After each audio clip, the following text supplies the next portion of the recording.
Subscribe कीजिए हमारे channel Rathore से ऑनलाइन क्लासेस को और इस बेल आइकन को प्रेस कीजिए हमारे लेटेस्ट वीडियो की नोटिफिकेशन सबसे पहले पाने के लिए।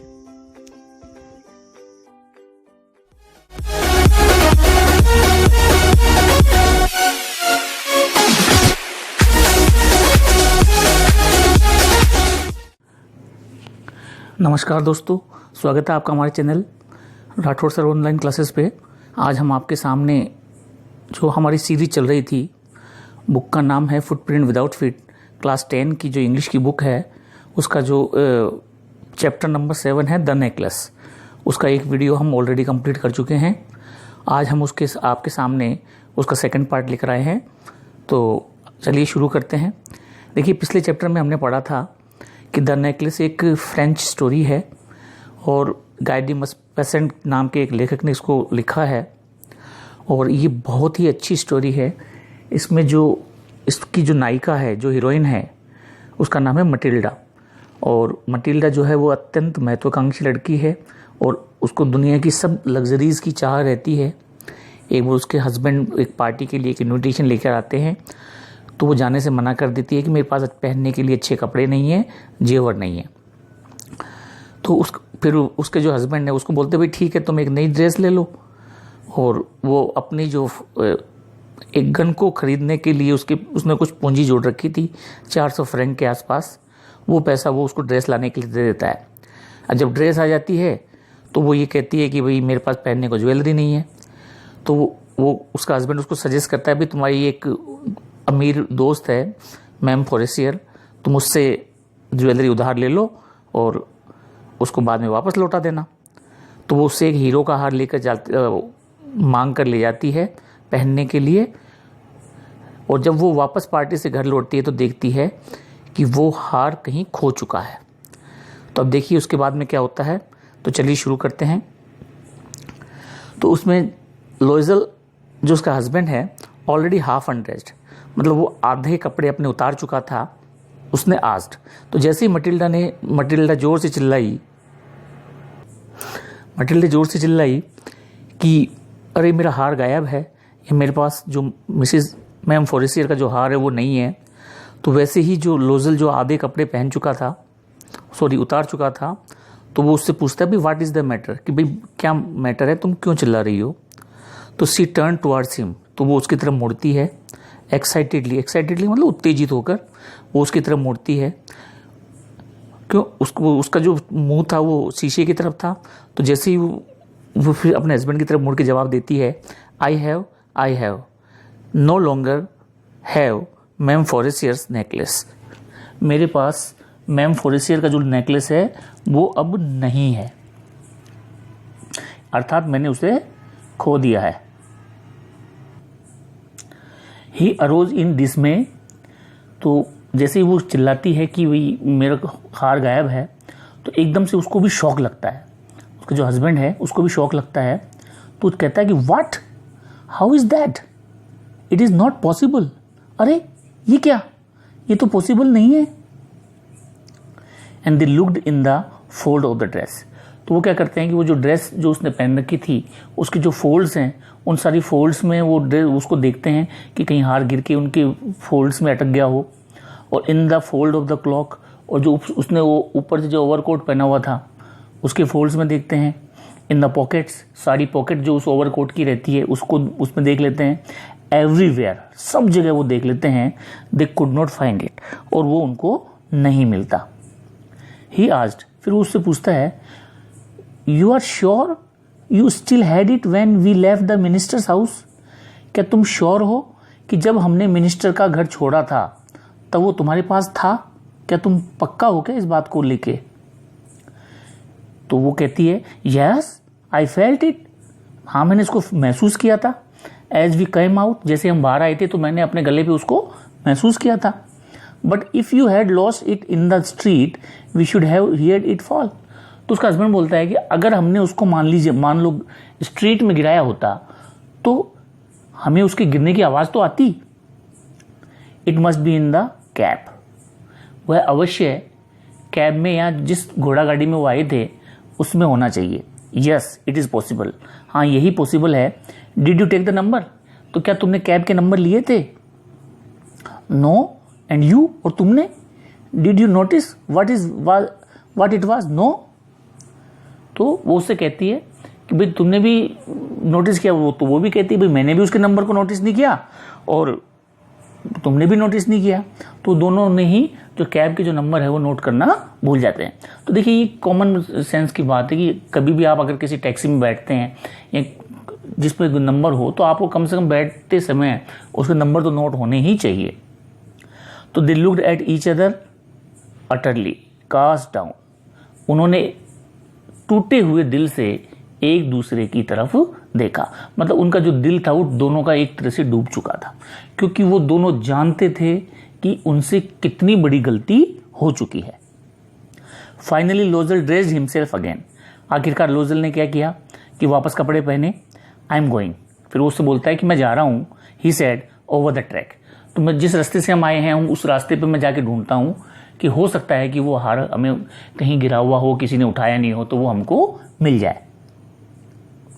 Where we went on foot to see if I can find it. मैं वहाँ जाऊँगा जहाँ हम पैदल चले थे और क्या पता हमें वहाँ पर वो मिल जाए. And he went. और ऐसा कहकर वो चला गया. She remained in her evening gown. अब मटिल्डा का तो एक तरह से दिमाग ही खराब हो गया था. तो वो जो शाम को उसने जो गाउन पहना था उसी गाउन में ही रही पूरे टाइम में. मतलब उसको वो कपड़े चेंज करने के भी होश नहीं रहा कि भाई मुझे कम से कम कपड़े तो चेंज कर लेने चाहिए. Not having the force to go to bed. अब उसमें इतनी हिम्मत नहीं रह गई थी कि वो बिस्तर तक जा सके या सो सके. उसको नींद आना तो पॉसिबल ही नहीं था, क्योंकि इतना बड़ा वो नुकसान कर चुकी थी. टुवर्ड 7 o'clock, अब सुबह के 7 बजे, हर हस्बैंड रिटर्न. उसका हस्बैंड वापस लौटा. मतलब उसके हस्बैंड को हार ढूंढते ढूंढते सुबह के 7 बज गए. He had found nothing. लेकिन उसको कुछ भी नहीं मिला और वो खाली हाथ सुबह 7 बजे लौटा. He went to the police. अब फिर क्या हुआ? फिर जैसे ही वो उसके बाद में पुलिस स्टेशन पहुंचा. And to the cab offices. Cab के ऑफिस में गया. And put an advertisement in the newspaper. Newspaper में उसने विज्ञापन भी प्रकाशित करवाया. Offering a reward. उसमें उसने इनाम की भी घोषणा की कि कोई अगर उसको हार को लौटा देगा तो मैं उसको इतना अमाउंट में इनाम दूंगा. तो उसने देखिए उसको पाने के लिए क्या क्या प्रयास किए. तो देखिए क्वेश्चन यहाँ पे ये बनता है कि हार को पाने के लिए लोजल फैमिली ने क्या क्या किया. तो इसमें आप आंसर लिख सकते हैं कि भाई एक तो उन्होंने पुलिस स्टेशन में रिपोर्ट की, अखबार में एडवर्टीजमेंट दिया और साथ ही वो कैब के ऑफिसेज में भी गए, लेकिन उनको वो हार नहीं मिला. She weighted all day in A state of bewilderment before this frightful disaster. अब वो उधर हस्बैंड कार्रवाई करता डोल रहा था, घूम रहा था, पुलिस में जाना, कैब में जाना, न्यूज़पेपर में भी देना. जबकि मटिल्डा जो थी वो पूरे दिन उसका इंतज़ार करती रही, बहुत उत्सुक होके, बड़े अजीब, मतलब उसको समझ में नहीं आ रहा था कि मैं क्या करूं. बिविल्डर्ड हो गई थी वो एक तरह से, मतलब भौचक्की हो गई थी कि भाई ये क्या हो गया हमारे साथ, कि उसके साथ जो ये फ्राइटफुल डिजास्टर हुई थी वो उसको एक तरह से स्वीकार नहीं कर पा रही थी. लोजल रिटर्न इन द इवनिंग. शाम को इवनिंग में लोजल वापस आया. हिज फेस पेल. और उसका जो चेहरा था बिल्कुल पीला पड़ा हुआ था, यानी कि उसके हाथ वापस निराशा लगी थी. He had discovered nothing. उसे कुछ भी नहीं मिला. पूरे दिन वो भटका, लेकिन न तो पुलिस कुछ कर पाई, कैब ऑफिस में भी कुछ नहीं मिला और न्यूज़पेपर में ऐड देने से भी कुछ नहीं हासिल नहीं हुआ. फिर आगे उसने कहा, अपने वाइफ से कहा, he said write to a friend that you have broken the clasp hook. तो वो अपने हस्बैंड आके अपनी वाइफ से बोलता है कि ऐसा करो, तुम अपनी जो फ्रेंड है उस फ्रेंड से कह दो कि भाई तुमने उसका जो क्लैस्प है या कोई हुक टूट गया है उसका हार का, of the necklace, and that you will have it repaired.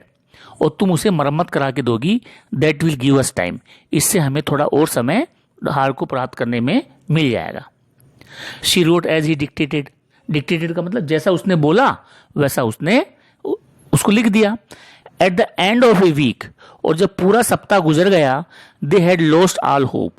लेकिन जब हार का कोई पता नहीं चला तो उनको ये लगा कि भाई अब तो अपनी जो सारी आशाएं हैं वो धूमिल हो गई. उनकी जो भी हार को प्राप्त करने की, उसको नेकलेस को प्राप्त करने की उनकी जो भी उम्मीद थी वो पूरी धूमिल हो गई। एंड लोसेल ओल्डर बाय 5 years, अब लोसेल जो उम्र में उससे 5 साल बड़ा था, आखिरकार उसने डिक्लेयर कर दिया, क्या डिक्लेयर कर दिया, we must replace this jewel, हमें इस जवाहरात के बदले में उसको दूसरा जवाहरात या दूसरा ज्वेलरी देनी ही पड़ेगी, या वो जो नेकलेस है हमें बाजार से खरीद के लौटाना पड़ेगा। क्योंकि देखिए एक सभ्य समाज की यही निशानी है कि अगर आपसे कहीं नुकसान हो जाता है तो आपको, आपका फर्ज ये बनता है कि आप उसके एवज में उतनी ही कीमत का आप अगले को खरीद के दें। In a shop of the Palais Royal, वहाँ पे एक बहुत मशहूर डायमंड की शॉप थी, पैलेस रॉयल नाम था उसका, तो वहाँ पर उनको दे फाउंड ए चैपलेट, यहाँ पे चैपलेट किसके लिए आया, नेकलेस के लिए आया है, ऑफ डायमंड, उन्हें एक डायमंड का चैपलेट मिल गया, which seems to them exactly like the one they had lost, और ये बिल्कुल वैसा ही था जैसा उन्होंने खोया था। It was valued at 40,000 Franks, उसकी जो वैल्यू थी वो लगभग 40,000 फ्रैंक उसके ऊपर उसकी जो कॉस्टिंग थी। They could get it for 36,000, अभी वहाँ पे कोई स्कीम वगैरह चल रही थी तो वो उनको 36,000 फ्रैंक में वो मिल रहा था। अब इतने पैसे कहाँ से लाए लोजल, तो Loisel purchase 18,000 francs which his father had left him, हालांकि उसके पास उसके पिताजी के छोड़े हुए 18,000 फ्रैंक तो थे जो उसके पिताजी उसके लिए छोड़ के चले गए थे। ही बोरोड द रेस्ट, और बाकी उसने बोरो कर लिए। ही मेड ruinous promises, अब बाकी, लेकिन 18,000 फ्रैंक तो थे, लेकिन बाकी के 18,000 फ्रैंक जुटाने के लिए उसको कई ऐसे लोगों से उसको पैसा उधार लेना पड़ा। उसने अब जितने भी जानकार थे, मनी लेंडर्स थे, उनसे बड़ी ऊंची ब्याज दर पे उसने वो लिए। असरस का मतलब होता है कि वो लोग जो ऊंची ब्याज दर पे, महाजन बोलते हैं जिसको, ऊंची ब्याज दर पे पैसा देते हैं, और उनसे कई तरह के बर्बाद हो जाने वाले वादे उसको करने पड़े।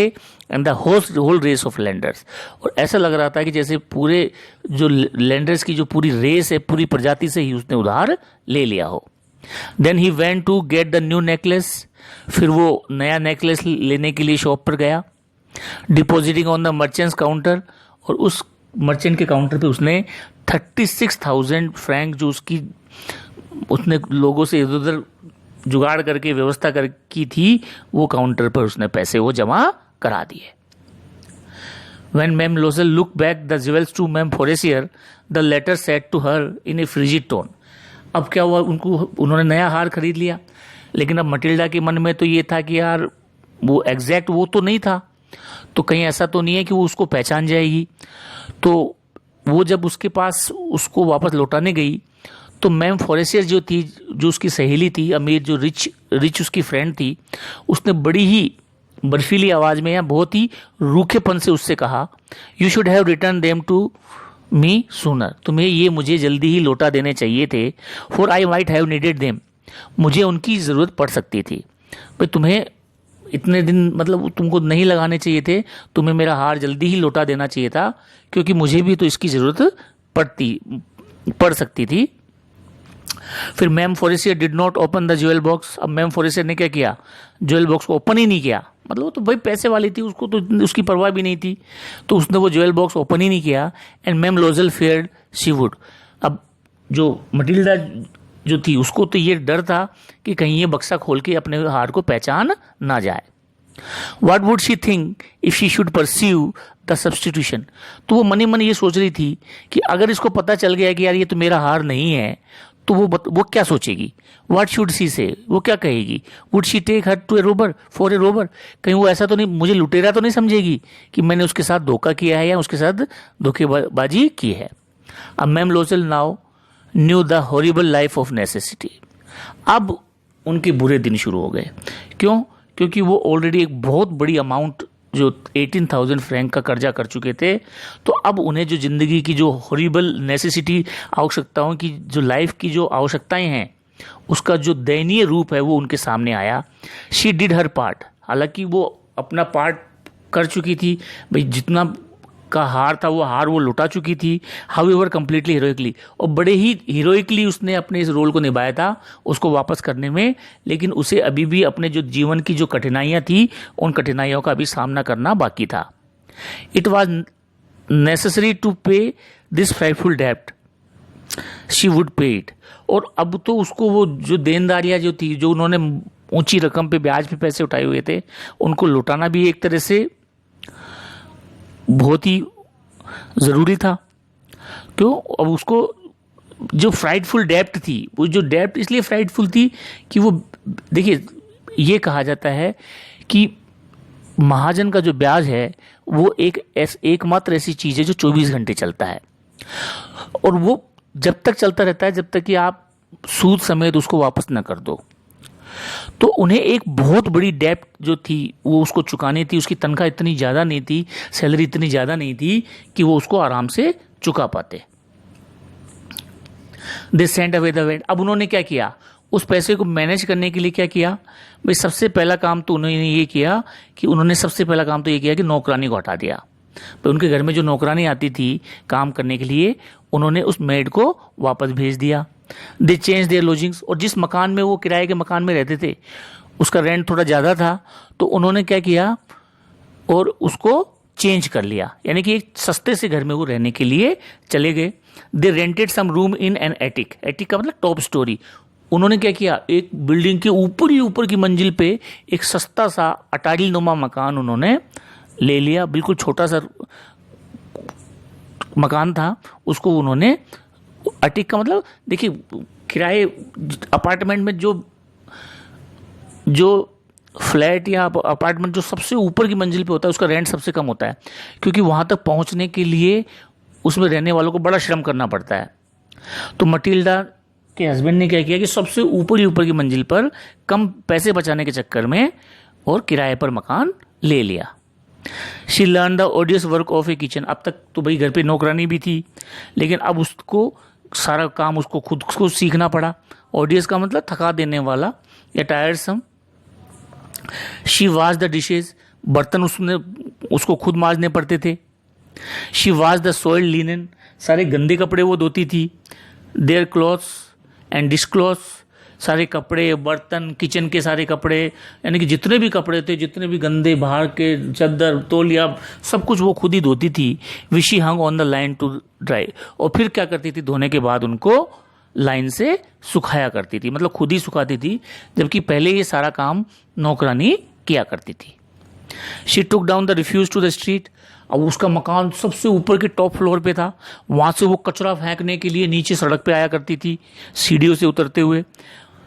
ईच मॉर्निंग, हर सुबह, and brought up the water. और वापसी में जब वापस जाती थी तो पानी लेके चढ़ती थी। भाई उनको पानी उसके ऊपर के अपार्टमेंट में जहाँ वो रहते थे वहाँ पे पानी की व्यवस्था नहीं थी, तो उसको नीचे से ही पानी लेकर जाना पड़ता था। और फिर वो क्या करती थी, हर लैंडिंग पे या हर मंजिल पे आके सांस लेती थी, फिर चढ़ती थी, फिर सांस लेती थी, ऐसा वो उसको करना पड़ता था। यानी कि एक नेकलेस खोने से उनकी जो जिंदगी है वो एक तरह से पूर्ण रूप से बदल गई थी। And the cloth like a woman of the people. अब पहले फिर भी उसके पास थोड़े बहुत तो कम से कम ढंग के कपड़े होते थे, अब तो वो उसके जो कपड़े बिल्कुल जो आम गरीब औरत थी उसको वैसे ही कपड़े पहनने पड़े। She went to grocers. खुद ही वो परचूनी की दुकान पे, ग्रोसर का मतलब होता है परचूनी की दुकान, या जिसपे राशन की दुकान होती है, जिसमें राशन का सामान मिलता है। द बूचर्स, खुद ही बूचर खाने में या जहाँ पे मांस विक्रेता के पास जाती थी। एंड द फ्रूटर्स, और फल विक्रेता के पास भी खुद ही जाया करती थी। पहले ये सारे काम नौकरानी किया करती थी। With her basket on her arm, उसके एक हाथ में तो टोकरी टंगी हुई रहती थी। शॉपिंग हैंगिंग, और हर एक सौ के लिए, सौ क्या होता है, जैसे हमारे यहाँ रुपया और पैसा होता है वैसे ही फ्रांस में फ्रैंक और सौ होते हैं। तो जैसे हमारे यहाँ जो पैसे की कीमत है वो वहाँ पे 100 होता है, तो एक एक 100 के लिए या एक एक पैसे के लिए जो मनी जो थी उसके लिए आज के टाइम में बहुत मिजरेबल थी। उसको बार्गेनिंग करनी पड़ती थी, उसको सौदेबाजी करनी पड़ती थी ताकि वो एक एक 100 बचा सके। पहले वो जहाँ कहाँ महंगे कपड़े, जूते, सब के जो सपने देखा करती थी, अब उसके जो सारे सपने थे वो धराशायी हो गए। तो उसके लिए जो मनी थी वो बड़ी मिजरेबल, देखिए यहाँ पे राइटर ने पैसे को मिजरेबल कहा है, मिजरेबल का मतलब दयनीय पैसा। बिल्कुल सही बात है कि आज के युग में आप उठा के देख लीजिए कि बच्चे के जन्म से लेके उसकी मृत्यु तक उसका जो पूरा जो एंटायर जो उसकी लाइफ है वो पैसे के चक्कर में ही उसकी बीतती है, चाहे वो करोड़पति हो चाहे गरीब हो। और इसीलिए यहाँ पे लेखक ने मनी को मिजरेबल मनी कहा है कि ऐसा मनी जो दुख देता है, that is called miserable money या दयनीय पैसा। द हस्बैंड वर्कड, अब देखिए इधर मटिल्डा तो सफ़र हो ही रही थी, उसका जो हस्बैंड भी कम सफ़र नहीं हो रहा था। तो पहले तो वो क्या करता था कि पहले सिर्फ ड्यूटी जाता था, ड्यूटी से अपने घर आता था, मस्ती से अपनी लाइफ जी रहा था। अब क्या हुआ कि द हस्बैंड वर्कड इवनिंग्स, अब क्या कहा, स्कूल ऑफिस छूटने के बाद में उसने 2-3 और प्राइवेट ऑफिस पकड़ लिए थे जहाँ पे वो अकाउंट्स का काम करता था। तो the husband worked evening putting the book का मतलब accounts of some merchants in order. तो वो क्या करता था, ऑफिस छूटने के बाद अकाउंट, वो वहाँ पे बोर्ड ऑफिस में क्लर्क तो था ही, तो वो क्या करता था, ऑफिस छूटने के बाद में जो प्राइवेट जो मर्चेंट्स हैं उनके अकाउंट्स को सेटल किया करता था, उनको मतलब सेटल करने में या उनको रिकॉर्ड करने का काम करता था। और शाम को क्या करता था, जब उसके बाद भी जब वो शाम को जब वापस अपने घर आता था एंड द नाइट्स, और रात के समय he often did copying at 5 sous a page. तो वो क्या करता था, देखिए आज के टाइम में तो आपको पता है फोटो कॉपी वगैरह की अच्छी फैसिलिटी है और हमारे यहाँ, लेकिन उस टाइम में फोटो कॉपी वगैरह की व्यवस्था नहीं थी। तो लोग बाग जो अपने अकाउंट्स वगैरह के जो रिकॉर्ड होते थे उसको मैनुअली मेंटेन करवाते थे। तो वो 500 पर पेज के हिसाब से रात को अकाउंट्स की कॉपी किया करता था। And this life lasted for 10 years। और ये उनकी जो दुख भरी ज़िंदगी थी, जो पीड़ादायी जो ज़िंदगी थी, वो 10 साल तक चली। Eight the end of 10 years, और जब 10 साल पूरे हो गए, दे हैड रिस्टोर्ड ऑल, यानी कि उन्हें 18,000 फ्रैंक का जो कर्जा चुकाने में उन्हें पूरे 10 साल लग गए। इतनी मेहनत करने के बावजूद भी उनको 10 साल तक पीड़ित होना पड़ा। अब देखिए 10 साल पूरे हो गए, उनका पूरा कर्जा चुक गया। तो मैम लोजल सीम्स ओल्ड नाउ। अब देखिए मटिल्डा की क्या हालत हुई। पहले कहाँ वो बहुत ही सुंदर दिखाई देती थी, एक अच्छे पैसे वाले घर की लेडीज वो लगती थी, लेकिन अब वो बूढ़ी दिखने लगी थी। शी हैड बिकम स्ट्रॉन्ग, अब इतना काम कर करके वो एक स्ट्रॉन्ग, एक हार्ड वुमेन बन चुकी थी, बिल्कुल कठोर औरत वो बन चुकी थी। द क्रूड का मतलब rough and ready women of the poor house hold. जैसे गरीब घरों की औरतें होती हैं, मेहनत कश औरतें होती हैं, ऐसी ही मेहनत कश औरत वो बन चुकी थी, काफ़ी हार्ड बन चुकी थी, क्योंकि उसको सारी मेहनत करनी पड़ी थी। तो उस मेहनत के कारण ही वो एक मजबूत महिला बन चुकी थी, काफ़ी स्ट्रांग बन गई थी, काफ़ी हार्ड बन गई थी, क्रूर बन गई थी वो एक तरह से। हर हेयर्स बैडली ड्रेस्ड, अब उसके जो बाल जो थे वो सजे हुए नहीं रहते थे। पहले तो वो सारा दिन अपने बाल सजाती रहती थी, अब उसके जो बाल होते थे वो भी बिल्कुल बैडली ड्रेस्ड होते थे। हर स्कर्ट्स एवरी का मतलब वो पहले तो बड़ी मैचिंग के कपड़े पहना करती थी, अब वो स्कर्ट कुछ भी पहन लेती थी, ऊपर टॉप कुछ भी पहन लेती थी, तो अब उसकी स्कर्ट भी बहुत एवरी का मतलब इनअप्रोप्रिएट, यानी कि जो रिलेटेड ना हो। हर हैंड्स रेड, उसके हाथ जो काम कर करके लाल हो गए थे, बिल्कुल मजबूत हो गए थे। She spoke in A loud tone, और अब उसकी जो आवाज़ भी बहुत कर्कश हो गई थी मतलब। And wash the floor with large pail of water, और वो क्या करती थी, बड़ी बड़ी बाल्टियों से और फर्श को धोया करती थी। मतलब अब वो उसको पानी लाने में भी अब इतनी दिक्कत नहीं होती थी, वो बड़ी बड़ी बाल्टियाँ उठाकर लाती थी और बड़ी बड़ी बाल्टियों से वो फर्श को धोया करती थी। बट समटाइम्स, लेकिन कभी कभी, when her husband was at office, जब उसके हस्बैंड ऑफिस में होते थे, she would sit herself before the window, तो वो कभी कभी खिड़की के सामने बैठ जाया करती थी। And think of that evening party of former times, और वो उसी पार्टी के बारे में सोचा करती थी जिस पार्टी में उसका हार खोया था, तो उस पार्टी के बारे में कभी कभी वो सोचा करती थी। Of that ball where she was so beautiful and so flattered, वो उस पार्टी के बारे में सोचती थी कि उस पार्टी में मैं कितनी सुंदर लग रही थी और कैसे लोग मेरी चापलूसी कर रहे थे या मेरी प्रशंसा कर रहे थे। How would it have been if she had not lost the necklace? फिर वो सोचती है कि काश वो हार नहीं खोया होता, Who knows? किसको पता? How singular is life? कि जीवन कितना एकाकी है। And how full of changes, और जीवन कितना परिवर्तनशील है। यानी कि एक घटना ने उनके जीवन को किस तरह उलट पुलट कर दिया था या बदल दिया था। हाउ स्मॉल थिंग विल रूइन और सेव वन, कि कैसे छोटी छोटी चीजें जीवन को बर्बाद भी कर देती हैं और उसे बचा भी लेती हैं। वन संडे, अब क्या होता है, एक संडे की बात होती है, कर्जा उतर गया, फ्री भी हो गए। तो एक Sunday as she was taking a walk in the Champs Elysees to read herself of the cares of the week, पूरे सप्ताह की थकान से अपने आप को मुक्त करने के लिए वो वहाँ पे जो एक प्लेस है, कैंप्स एल्सिस नाम का एक प्लेस है, वहाँ पे वो घूम रही थी। She suddenly perceive a woman walking with a child, अचानक ही उसकी नज़र एक औरत पे पड़ी। परसीव्ड का मतलब उसके सामने आई एकदम से। ए woman walking with a child, एक औरत जो थी वो अपने बच्चे के साथ घूम रही थी। इट वॉज मैम फॉरेस्टियर, और वो जो थी वो फॉरेस्टियर नाम की उसकी जो सहेली थी वो थी। ये तो वो पहचान गई उसको। स्टिल यंग, अभी भी बिल्कुल जवान दिखाई दे रही थी भाई, पैसे वाली थी, अपने आप केयर करती थी। स्टिल प्रिटी, अभी भी सुंदर दिखाई देती थी। स्टिल अट्रैक्टिव, अभी भी आकर्षक दिखाई दे रही थी। फिर उसने अपने आप को देखा तो कंपेरेटिवली वो तो उसके सामने बुढ़ी हो चुकी थी। मैम लोजल वाज अफेक्टेड, अब उसको थोड़ी अफेक्ट हुई, थोड़ी ईर्ष्या सी महसूस हुई कि यार इसके हार की वजह से ही मेरी जिंदगी बर्बाद हो गई, तो वो थोड़ा अफेक्टेड हुई। Should she speak to her, फिर उसने मन ही मन सोचा कि क्या मुझे इससे बात करनी चाहिए या नहीं करनी चाहिए। यस सर्टनली, निश्चित रूप से करनी चाहिए, क्यों नहीं करूं भाई, मैंने कोई पाप थोड़ी किया है, निश्चित रूप से करनी चाहिए। And now that she had paid, और उसने तो भाई सारा उसको जो हार लिया था उसका चुका दिया, और उसका जो कर्जा हुआ था वो भी मैं फ्री हो गया। She would tell her all, अब उसने ये निश्चय किया कि मैं इसे अब सारी बात बता दूंगी। वाई नॉट, क्यों नहीं बताऊं। शी अप्रोच्ड हर, फिर वो उस तक पहुंची। उसने उससे कहा कि गुड मॉर्निंग जेनी। जो मैम फॉरेस्टियर जी थी उनका नाम जेनी था। Her friends did not recognise her, उसकी सहेली ने उसको पहचाना ही नहीं। भाई पहचानती भी कैसे, वो तो दिखने में बुढ़ी सी दिखने लग गई थी। And was astonished to be so familiarity address by this common personage, उसको बड़ा आश्चर्य हुआ कि यार ये अनजान औरत तो मेरे को ऐसे पुकार रही है जैसे मेरी बिल्कुल ही कोई गहरी जानकार हो। तो ये बात सोचकर वो बिल्कुल आश्चर्य में पड़ गई। सी स्टैमर्ड, वो हिचकिचाई या हकलाई, but ma'am I don't know, you must be mistaken. तो जो मिसेस फॉरेस्टियर जो थी वो बोली कि मैडम मैं तो आपको जानती भी नहीं, शायद आपको कोई गलती हुई है। नो, आई एम मटिल्डा लोजल, अरे मैं मटिल्डा लोजल हूं, तुम्हारी friend. Her friend uttered a cry of astonishment, अब वो भी उसे पहचान गई।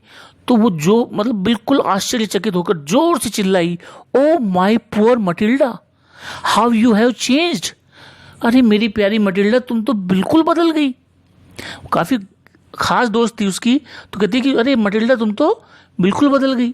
Yes I have had some hard days since I saw you, मैं तुम्हें जब से मिली थी तब से ही मेरे जो है वो बुरे दिन शुरू हो गए। यहाँ मेरे कुछ जो दिन थे मेरे काफ़ी बुरे रहे हैं। एंड सम मिजरेबल वंस, और ये दिन मेरे लिए काफ़ी मिजरेबल वंस, बहुत ही ज़्यादा दयनीय रहे हैं। And all because of you, और इन ये सब तुम्हारे कारण ही हुआ है। बिकॉज ऑफ मी, मेरे कारण, हाउ इज दैट, ये कैसे। You recall the diamond necklace that you loan me to wear to the minister's ball, क्या तुम्हें याद है। अब मटिल्डा कहती है कि क्या तुमको याद है कि तुमने मुझे मिनिस्टर की पार्टी में पहनने के लिए एक नेकलेस उधार दिया था। यस वेरी वेल, हाँ बहुत अच्छे से। वेल आई लॉस्ट इट, मैंने उसे खो दिया था। हाउ इज दैट, ये कैसे। Since you return it to me, लेकिन तुमने तो मुझे वो लौटा दिया था।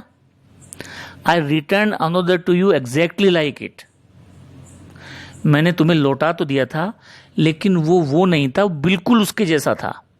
And it has taken us 10 years to pay for it, और उसकी कीमत को चुकाने में मुझे 10 वर्ष लग गए। यानी कि उसका जो कर्जा हमारे ऊपर हुआ था उस कर्जे को चुकाने में हमें 10 साल लग गए।